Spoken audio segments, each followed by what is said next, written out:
Boa noite, pessoal. Sejam bem-vindas, sejam bem-vindos à semana número 14 da disciplina de Psicologia do Esporte da Faculdade de Ciências Médicas do curso de Psicologia. Hoje nós iremos trabalhar alguns conceitos do sociólogo Pierre Bourdieu, sociólogo francês, e que vai trazer algumas noções interessantes para que nós possamos pensar no esporte de uma maneira mais ampla, mais voltado também para a questão da reprodução das hierarquias sociais e um esporte mais voltado para aquilo que a gente pode denominar, como uma psicologia social do esporte. E alguns fundamentos do Bourdieu vão ser importantíssimos para essa compreensão mais ampla do campo esportivo. Pierre Bourdieu, então, nasceu em 1930, morreu em 2002. Ele é considerado como um dos mais importantes sociólogos da segunda metade do século XX, embora sua formação seja em filosofia. No entanto, ele fez vários estudos sociológicos.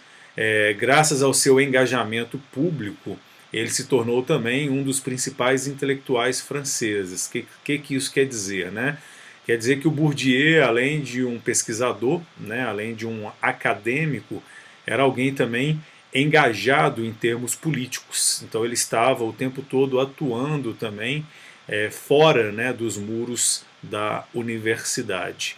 A sua teoria ela é pautada no que a gente denomina de sociologia do dévoilement, que foi traduzido como a sociologia reflexiva, e foi objeto de muitas críticas, em particular pelo seu caráter determinista do social. O que isso quer dizer? Isso quer dizer que o Bourdieu, ele, através das suas pesquisas e dos seus estudos, ele vai afirmar que a mudança de classe social ela é praticamente impossível.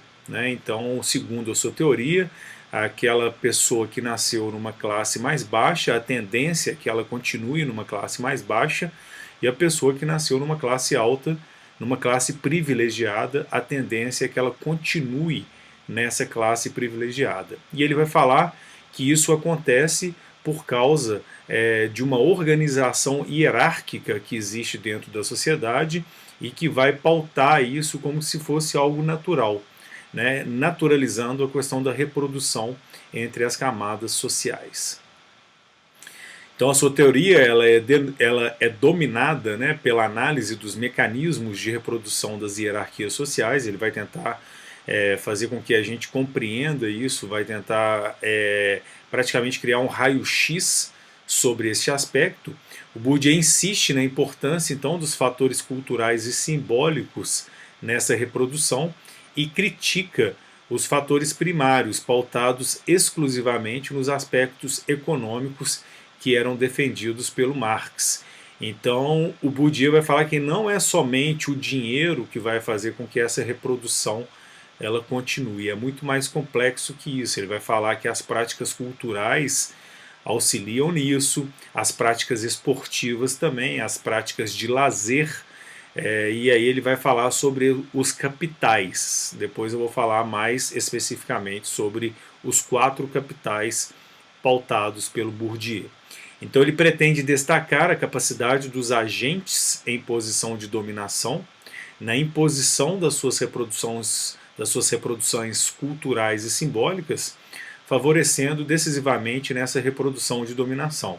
Então ele vai falar que os agentes que estão numa classe mais alta, ou seja, que dominam de uma certa forma essas hierarquias, eles vão favorecer, eles vão querer que isso continue dessa mesma forma, manipulando e reproduzindo alguns pensamentos através das instituições e de outras formas também.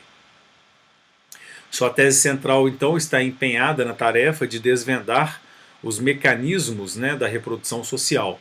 Essa é uma tarefa complexa, sem dúvida nenhuma, a de identificar, então, os instrumentos econômicos, políticos, ideológicos que existem para legitimar a reprodução da sociedade. Então, é praticamente naturalizá-la. Então, eu vou reproduzir esse pensamento de forma que as pessoas elas acham que aquilo é natural. Isto é, para garantir a permanência dos seus sistemas de riqueza, de poder e suas formas de dominação. Então ele vai falar, né, em outras palavras, que quem está no topo da pirâmide quer que essa reprodução ela continue da maneira como ela se apresenta. E quem está na base dessa pirâmide, ela vai naturalizar, ela vai achar que isso é normal. Então, de uma maneira mais simples e esquemática, né, os fatores de reprodução social e dominação, a espinha dorsal da vida em sociedade, e nesse contexto, é por isso que eu gosto de trabalhar as ideias do Bourdieu, as práticas esportivas e de lazer são peças fundamentais. Então eu já falei para vocês em aulas passadas que se eu falar para vocês que ontem eu joguei golfe com alguns amigos, vocês vão logo pensar que eu sou uma pessoa rica, né, abastarda, porque a prática esportiva do golfe ela já remete diretamente a uma classe social mais alta. Então é por isso que as práticas de lazer e esportivas vão constituir de uma certa forma as ideias que o Bourdieu traz. Já falei para vocês também que o Donald Trump, o atual presidente dos Estados Unidos, ele utiliza do golfe também para receber várias personalidades do mundo político e para fechar novos negócios. Então pensar também como que as práticas esportivas elas fazem parte de um contexto de elite ou de resistência também. Nos últimos tempos, né, durante a pandemia, a gente viu também que os jogadores da NBA eles protestaram abertamente, eles cancelaram jogos por causa da questão racial nos Estados Unidos. Então, essa teoria do Bourdieu é para a gente repensar o esporte de uma maneira mais ampla e como que isso dialoga também com a questão da psicologia do esporte. Bourdieu pauta então o termo violência simbólica, ou seja, uma capacidade de ignorar a arbitrariedade dessas produções simbólicas, assim tornando-as legítimas pela classe dominante. Esse entendimento, né, serve como base da sua teoria. Então a violência simbólica, gente, é tudo aquilo, né, que no nosso dia a dia a gente percebe que as coisas não são democráticas, né, que elas não são repartidas da mesma maneira. Então, por exemplo, quando eu saio da minha casa com um carro e uma pessoa está pegando o ônibus e ela observa, né, eu estou dando um exemplo bem simples, que ela não tem carro, ela está sendo alvo de uma violência simbólica, né?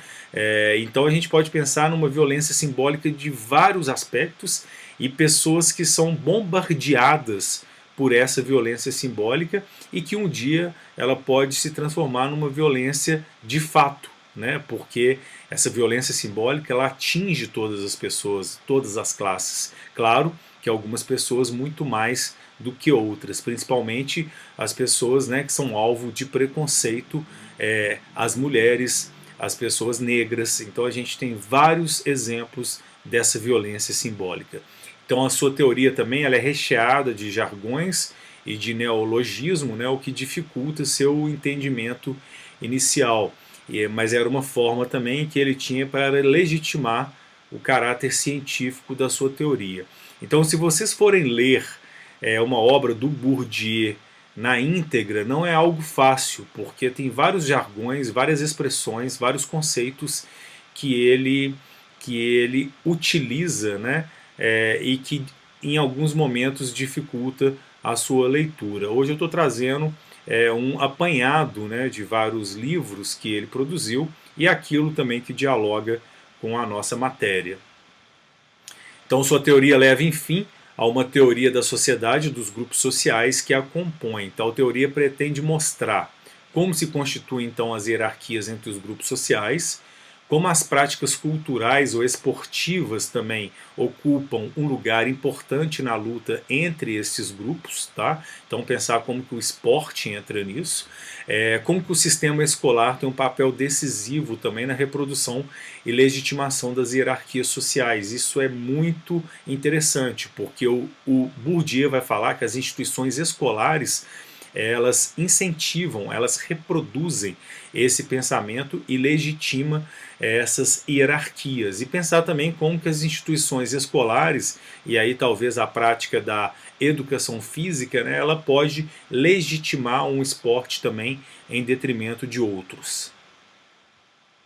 Bourdieu então construiu uma teoria, né, do espaço social, presente em sua obra chamada A Distinção, que se exprime principalmente por três ideias: a lógica da constituição de grupos sociais a partir do modelo de hierarquização da sociedade, os estilos de vida e as lutas que são realizadas por esses grupos sociais. Quando a gente pensa em estilos de vida, a gente pensa também, né, nos lazeres, nas práticas esportivas, né, e as modalidades de reprodução das hierarquias sociais e dos grupos sociais. Então ele vai tentar, de uma certa forma, falar que existe uma distinção, uma tendência de uma classe social de distinguir da outra classe social. E isso acontece muito através de práticas esportivas e de práticas de lazer. Então é muito comum, né, a gente perceber, por exemplo, quando a gente pensa em área VIP, é uma tentativa, né, de distinguir um grupo de um outro grupo. Então dentro dos estádios, principalmente depois da Copa do Mundo, isso foi foi uma pauta muito forte, né, desse capitalismo exacerbado dentro do campo esportivo. Então hoje em dia, se você quiser ter uma área VIP junto com seus amigos para assistir a um jogo lá no Mineirão, você pode fazer isso. E isso te distingue de outras classes sociais que não têm esse poder. A partir dessa teoria, então, Bourdieu vai além do capital econômico, né, pautado pelo Marx, e propõe outras formas de capital, que dentro da sociedade moderna seriam essenciais para explicar as questões relacionadas às diferenças de classe. Por exemplo, para Bourdieu, a posição social do indivíduo é ao mesmo tempo determinada pelo diploma e pela riqueza econômica herdada pelo indivíduo. Então ele vai falar de outros capitais, além do capital econômico. É claro que esses capitais eles estão interligados, mas é bom a gente pensar que eu posso, né, eu tenho uma possibilidade também de mudança de classe social através, por exemplo, de um capital social, que seria o meu networking, né, quem eu conheço, ou através de um capital cultural também, né? Então, se eu tiver uma especialidade cultural ali, né, um dom ou algum tipo de treinamento que eu tive em termos culturais, eu posso também almejar essa mudança de classe. Então ele vai pautar 4 tipos de capitais fundamentais: o capital econômico, que é caracterizado pelo conjunto de recursos econômicos que o indivíduo possui, tanto o seu salário como o seu patrimônio.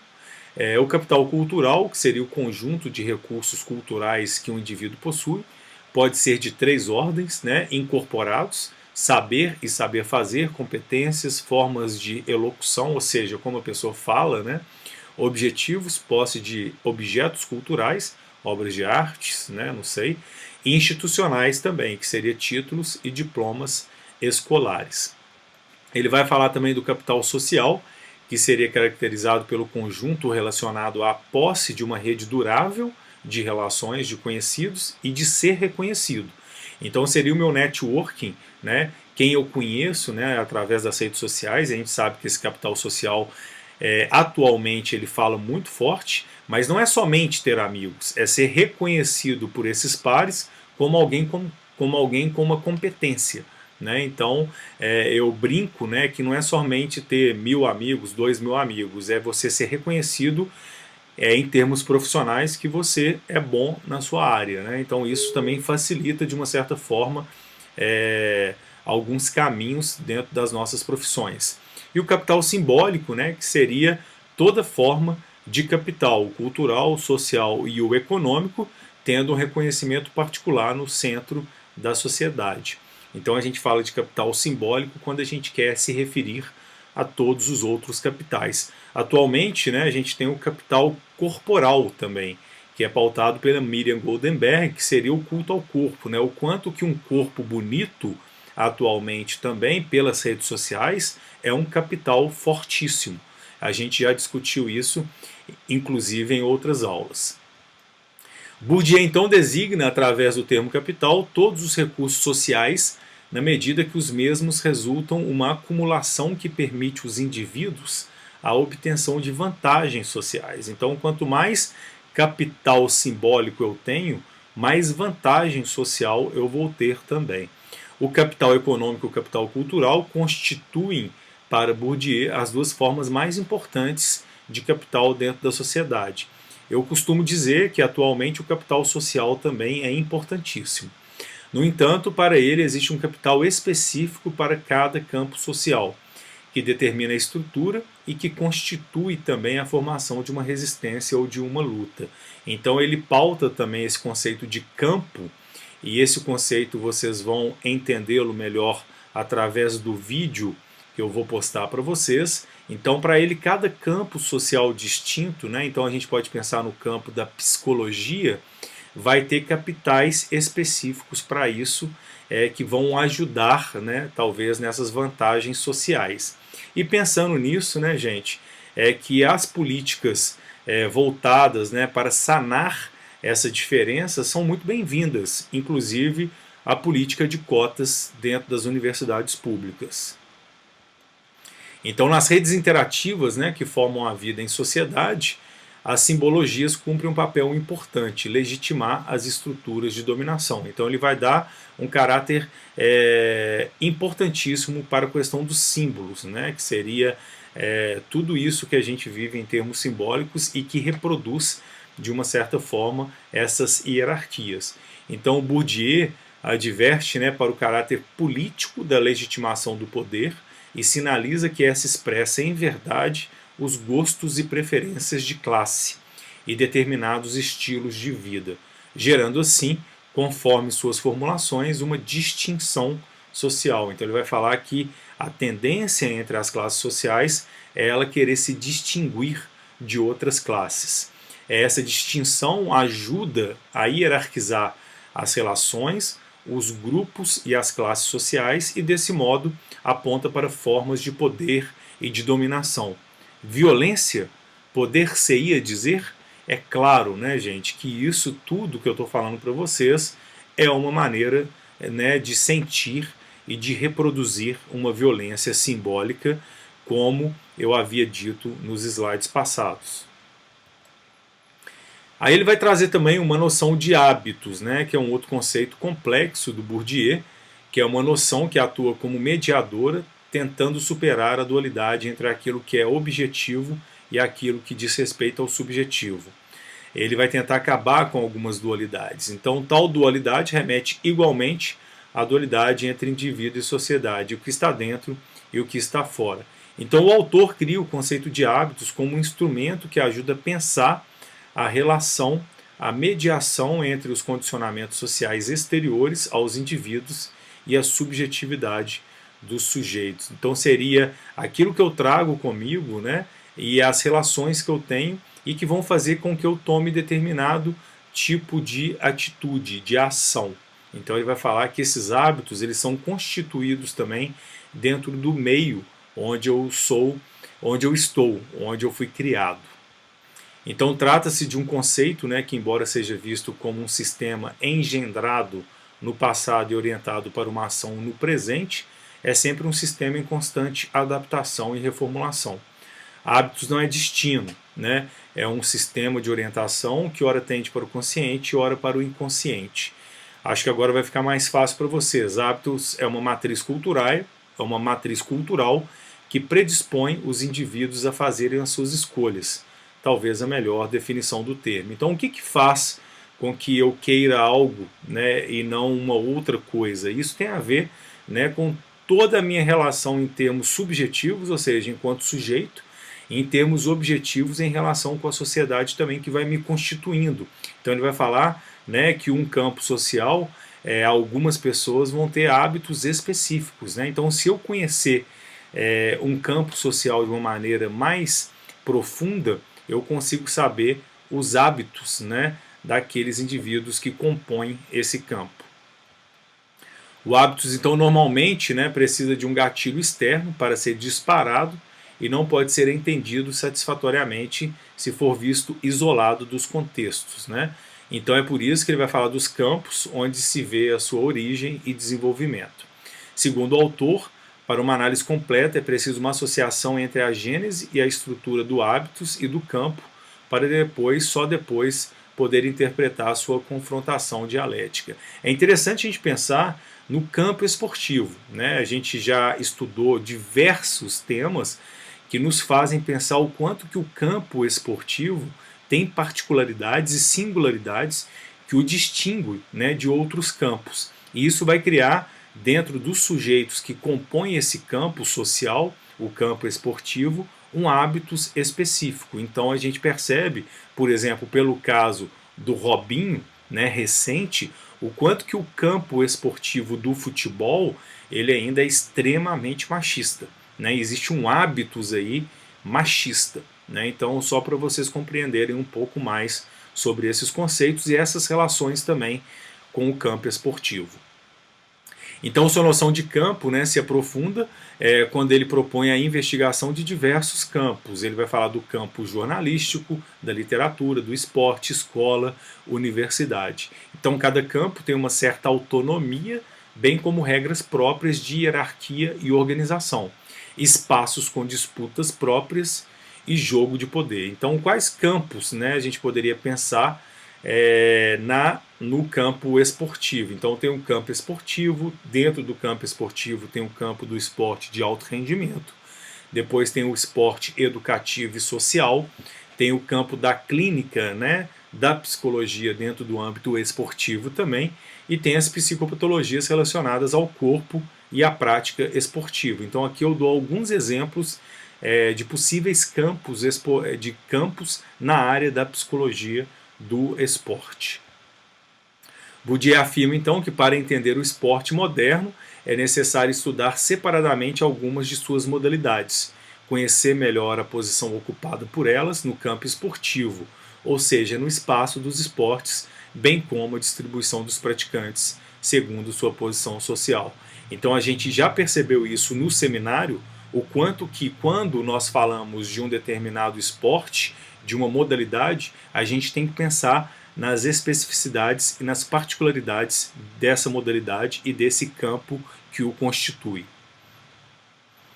Para terminar, gente, eu queria trazer esse gráfico para vocês que é sensacional. Eu vou tentar explicá-lo de uma maneira rápida, mas o que o Bourdieu, né, por que eles falam que ele foi determinista? Né? Ele vai criar praticamente um gráfico onde vocês conseguem ver aí os capitais. Então, ora vai tender para um capital cultural mais alto, um capital econômico mais baixo, um capital simbólico mais alto, um capital simbólico mais baixo. E ele vai colocar as profissões nesse quadro, tá? Onde ele vai falar que normalmente essas profissões já estão inseridas, né, dentro de um capital cultural, social e econômico próprio dessas profissões. E aí ele vai falar de esportes e práticas de lazer que esses indivíduos eles têm nas suas vidas, né, nesses seus hábitos.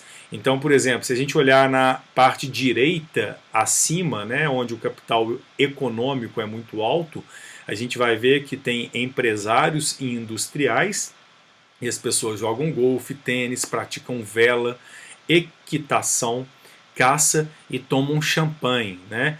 E aí pegando um outro lado, né, a parte mais inferior aí do lado direito, onde a gente vai ver o pequeno comerciante, artesãos, né, o pequeno agricultor, ele vai jogar bocha, né, que é uma prática típica e muito simples também lá na França, vai ter a pesca, o futebol, e normalmente essas pessoas vão tomar um vinho tinto comum, ordinário, né, que seria o mais simples no contexto francês. Então esse gráfico é muito legal, é um gráfico que eu trabalho com vocês em sala de aula, e é por isso que ele vai ter esse caráter determinista, né? Ele vai falar que, de uma certa forma, se você me falar a sua profissão e me dar alguns outros dados, eu conseguirei falar também das suas práticas de lazer, das suas práticas esportivas e como que você busca isso para se distinguir em termos sociais de uma outra classe social.